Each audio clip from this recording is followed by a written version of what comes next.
નમસ્કાર વિદ્યાર્થી મિત્રો, એબીસી ક્લાસીસ ગાંધીનગરની આ યુટ્યુબ ચેનલ ઉપર આપ સર્વે વિદ્યાર્થીઓનું હાર્દિક સ્વાગત છે. ટાર્ગેટ 24ની આ બેક ટુ બેક સિરીઝની અંદર આજે આપણે પ્રશ્નપત્ર નંબર 2 વિષય ઇંગ્લિશની અંદર કરીશું. હાલાકી મેં તમને આગળ જણાવ્યું એ પ્રમાણે આપણે અહીંયા 24 નહીં પણ 34 ગુણનું જે ગુણભાર છે એટલું આપણે સેક્શન સી અને ડી જે છે એ કરીશું. જોકે હેતુલક્ષી હોવાના લીધે આની અંદર સેક્શન એના 4 ગુણના ખરા ખોટાનો પણ આપણે સમાવેશ કર્યો છે, જેથી કરીને હેતુલક્ષી વિભાગની અંદર વિદ્યાર્થીઓને કોઈ પણ પ્રકારની ચિંતા કરવાની રહેતી નથી કે કોઈ પણ પ્રકારની મુશ્કેલી અને પડે નહીં. તો આપણે અહીંયા દરરોજ આપણો જે વિડીયો આવે એની અંદર આપણે સેક્શન સી અને ડી સોલ્વ કરીશું અને સેક્શન એના 4 જે ખરા ખોટા છે એને આપણે સોલ્વ કરીશું. ઓકે, તો દરરોજ તમારે પણ સરસ મજાની પ્રેક્ટિસ થશે અને અવનવા વિડીયોના માધ્યમથી તમે ઘણું બધું શીખી શકશો. તમારી જે ભૂલો જે છે એ પણ ડે બાય ડે સુધરશે. તો શરૂઆત કરીએ આપણે સેક્શન એથી. Majority of people living in Tajnagar are businessman. એટલે કે જે તાજનગરની અંદર જે લોકો રહેતા હતા એમાંથી મોટા ભાગના લોકો બિઝનેસમેન હતા. તો ના, આ વિધાન આપણું શું આવશે? ખોટું આવશે. એટલે તો એ કોણ હતા? બિઝનેસમેન નહોતા. કોણ હતા? બિઝનેસમેન નહીં પણ ફાર્મર્સ હતા. કોણ હતા? ફાર્મર્સ, ખેડૂતો હતા. Okay. An Australian monk revealed the secret of fireworks. જે ઓસ્ટ્રેલિયન મોન્ક હતો, સાધુ, એણે આ ફટાકડાનું રહસ્ય બહાર પાડ્યું હતું. તો ઓસ્ટ્રેલિયન મોન્ક નહીં આવે, અહીંયા આ વિધાનને પણ ખોટું આપીશું. એન્ડ ઇંગ્લિશ મોન્ક આવશે. શું આવશે? English monk. ઓસ્ટ્રેલિયન મોન્ક નહીં આવે. એટલે આવી રીતે તમને કહે તો બિલકુલ ગૂંચવાતા નહીં. ઓકે. ત્યારબાદ છે Ranjitsinh is the sarpanch of the Tajnagar village. Ranjitsinh Tajnagar વિલેજના સરપંચ છે. તો આ વિધાન પણ ખોટું આવશે. કેમ કે તમે ટેક્સ્ટબુકની અંદર જોશો તો એમાં રણજીતસિંહની આગળ ફોર્મર શબ્દ લખવામાં આવે છે. ફોર્મરનો મતલબ થાય છે ભૂતપૂર્વ. એટલે પહેલા સરપંચ હતા, છે નહીં. પહેલા ચેપ્ટરની અંદર સરપંચનું નામ જ નથી આપેલું ક્યાંય. હા, ભૂતપૂર્વ સરપંચનું નામ છે રણજીતસિંહનું. Okay. EFI means environment formed by India. તો આ વિધાન પણ ખોટું આવશે. તમે જાણો જ છો કે EFIનું ફૂલ ફોર્મ શું થાય છે. તો ખરા ખોટાને પણ આપણે આની અંદર આવરી લીધા છે. ત્યારબાદ સેક્શન સીની અંદર આપણને 9 ગુણની અંદર ફંક્શન પૂછાય છે. પહેલાં જે 3 ગુણના જે પૂછાય છે એ જોડકા ટાઈપના હોય છે. તો આપણે વાંચીએ. Anamika is my close friend who always tops in every examination. તો અહીંયા વાત વ્યક્તિના વર્ણનની થઈ રહી છે. એટલે વ્યક્તિનું જે વર્ણન હોય એને ડિસ્ક્રાઇબિંગ પર્સન કહેવામાં આવે. એટલે આની અંદર આપણો જવાબ જે છે એ આવશે સી, ડિસ્ક્રાઇબિંગ પર્સન. એના પછી આપણે જે બીજું એક ફંક્શન છે એને વાંચીએ. Open the box, take out the toner, place in to the printer properly.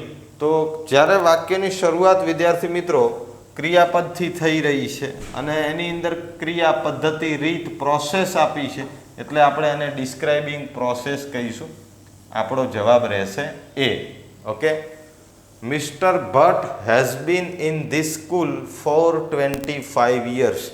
તો અહીંયા જે આપણને આપ્યું છે ફોર અને એના પછી 25 years, 25 વર્ષ, એ સમયગાળો કહેવાય. સમયગાળા માટેનો ફંક્શન છે ડ્યુરેશન ઓફ ટાઈમ, અથવા તો એનું બીજું નામ પણ છે પીરિયડ ઓફ ટાઈમ. તો એનો જવાબ જે છે એ આવશે ડી. આવી રીતે આપણું આ જોડકું બનશે. ઓકે.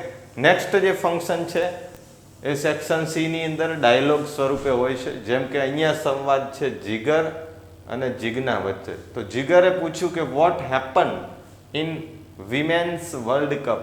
અને તો describing past event. Describing past ઇવેન્ટનો મતલબ થાય છે ભૂતકાળની કોઈ ક્રિયા ઘટના જે છે એનું ઉલ્લેખ, વર્ણન.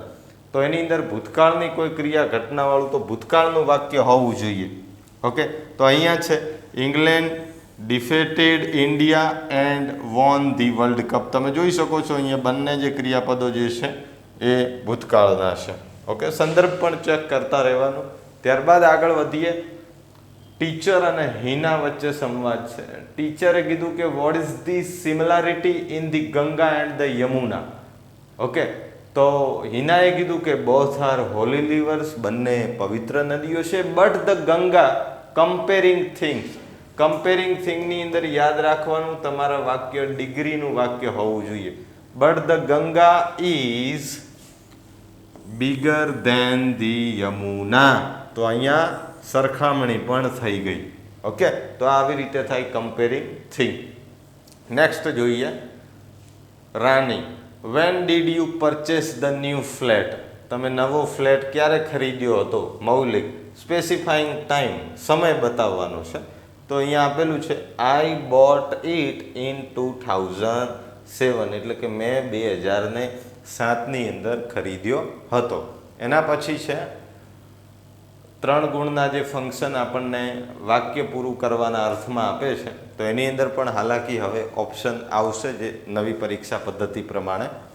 તો Gandhiji is a person describing person, વ્યક્તિનું વર્ણન. તો Gandhiji was a person who fought for freedom of India. Okay, તો અહીંયા ઇઝ નહીં વોઝ આવશે. Gandhiji was a person, Gandhiji એ વ્યક્તિ હતા કે who fought for freedom of India. ત્યારબાદ છે Jack and Jill met specifying time. તો સમયને લગતું આમાંથી કયું વાક્ય છે? Jack and Jill met, Jack અને જીલ મળ્યા હતા. સમય હોવો જોઈએ આ રહ્યો at 6:45 yesterday. Pankaj describing frequency of action. Frequency of એક્શનનો મતલબ થાય છે ક્રિયાનું પુનરાવર્તન. તો એમાં ક્રિયાનું પુનરાવર્તન દર્શાવતા શબ્દો આવવા જોઈએ, જેમ કે always, daily, every day, ever, never, seldom, frequently, often, પછી ઓકેશનલી. ઓકે, તો આવા બધા શબ્દો જે છે એ ક્રિયાનું પુનરાવર્તન દર્શાવતા હોય. તો હમણાં બોલ્યો તો એવર, નેવર, તો જો આ શબ્દ છે. Pankaj never gets up late, તો અહીંયા આવશે સી. તો એ ખાસ શબ્દો તમને યાદ હોવા જોઈએ. હા, એના પછી છે complete the paragraph filling in the blanks with the appropriate word from the bracket. અહીંયા આપણી જોડે છે પ્રોવાઈડ, અરાઉન્ડ અને નીન આવો શબ્દ છે. 42મા નંબરની અંદર આપણને જે પાઠ આધારિત ખાલી જગ્યા પૂછાઈ છે. ઓકે, તો small children are very keen to know many things around them. એમની આજુબાજુની ઘણી બધી બાબતો જે નાના બાળકો જે છે એ જાણવા માટે ખૂબ જ ઉત્સુક હોય છે. Teachers and parent must provide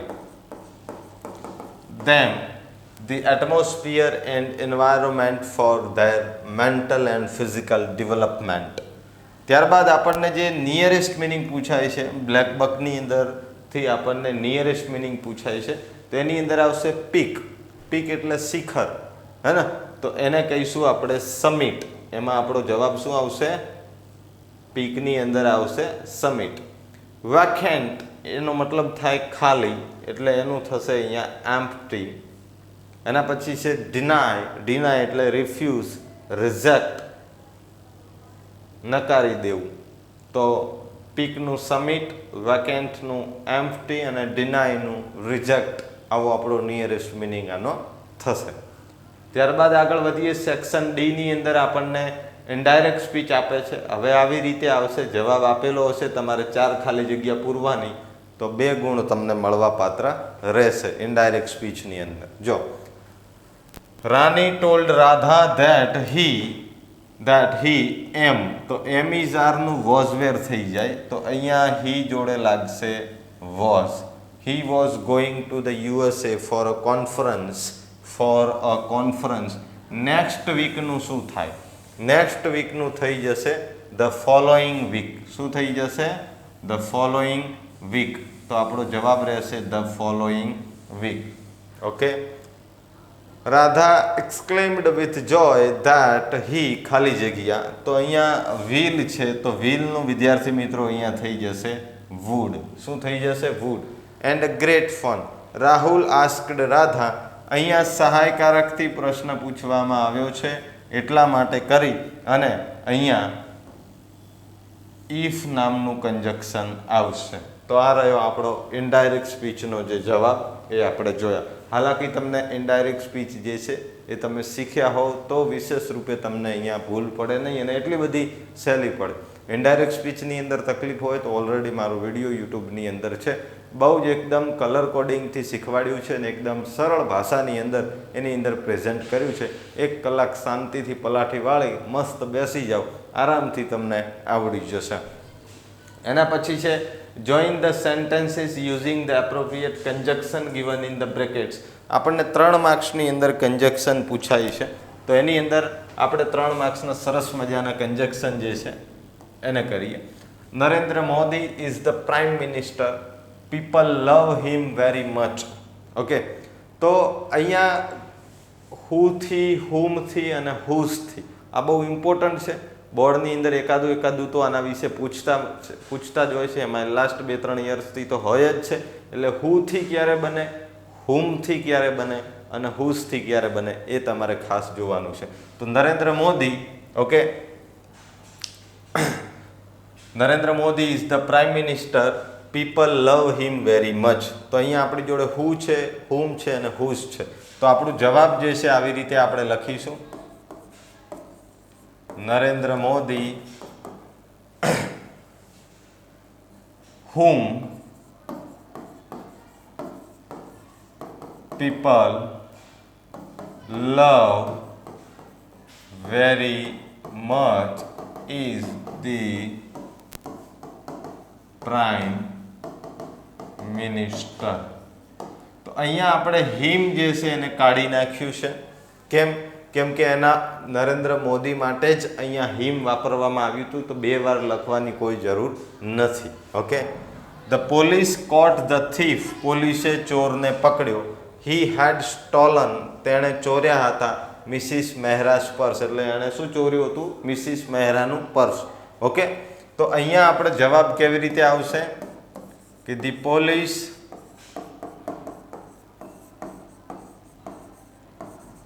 caught the thief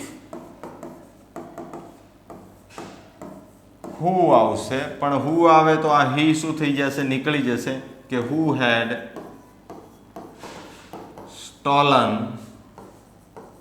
Mrs. Mehra's purse.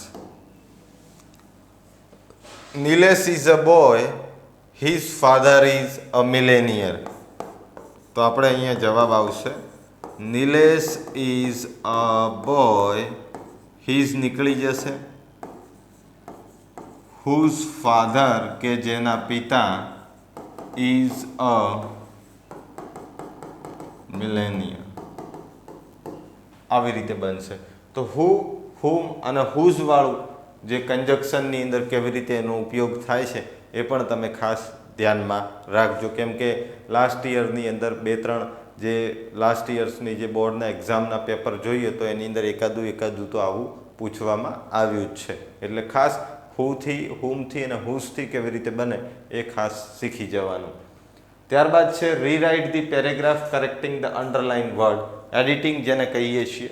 તો planting of trees is one of the methods of reducing pollution કે પોલ્યુટેડ. તો એની અંદર આપણો જવાબ આવશે reduce pollution.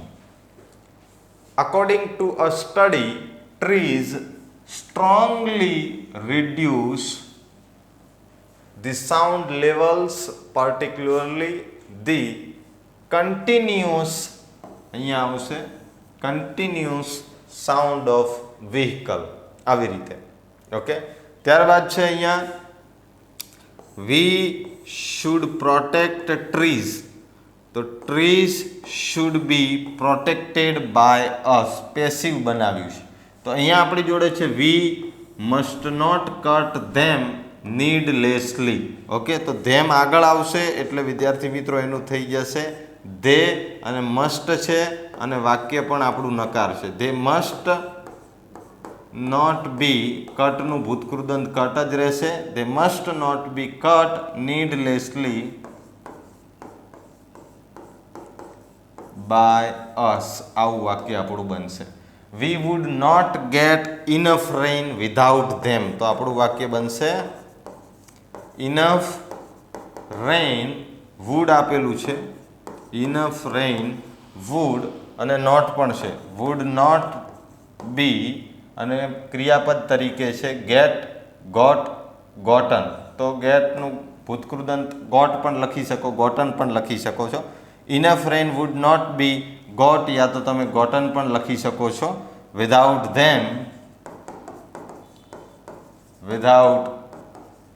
Them by us. તો પેસિવ વોઇસની અંદર હંમેશા યાદ રાખવાનું કે ક્રિયાપદનું ભૂતકૃદંતનું રૂપ જ આવે. ઓકે, પેસિવ વોઇસ આવડતા હોવા ખૂબ જ જરૂરી છે. કેમ કે વિદ્યાર્થી મિત્રો એવી કોઈ પરીક્ષા નથી કે જેમાં એક્ટિવમાંથી પેસિવ વોઇસ ના પૂછાણું હોય. ઓકે, એટલે પેસિવ એક્ટિવમાંથી પેસિવ કરતાં તમને આવડવું જોઈએ જ.